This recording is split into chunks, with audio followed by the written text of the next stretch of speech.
Ahora, ¿cómo podíamos encardinar la figura de Jesús ya dentro del mundo religioso de la época?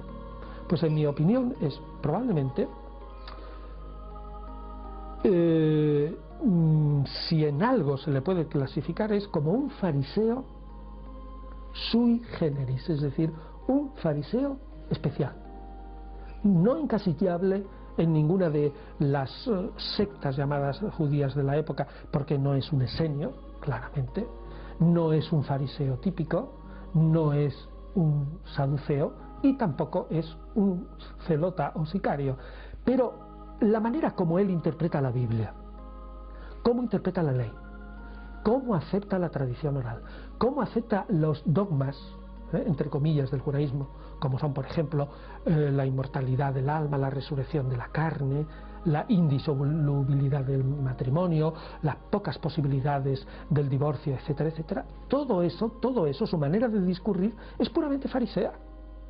Lo único que, como era un genio religioso, es un fariseísmo especial que va a lo esencial, que no le interesan los tiquismiquis de la casuística de la inmensa mayoría de sus colegas.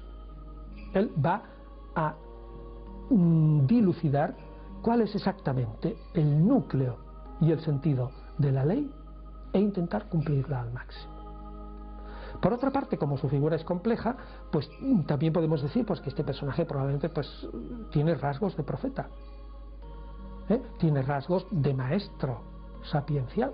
Y la prueba es que tenía una labia espléndida. Vamos, no hay ningún fariseo de la época del que se conserve unas parábolas y unos cuentecitos, chismecitos, leyenditas breves tan verdaderamente deliciosas y bien hechas desde el punto de vista literario. Vamos, yo estoy convencido de que gran parte del éxito de Jesús se debe justamente a que era un pico de oro, que atraía a las masas porque sabía exactamente decir la palabra con la metáfora apropiada, con la imagen, con el cuentecito, con la parábola apropiada.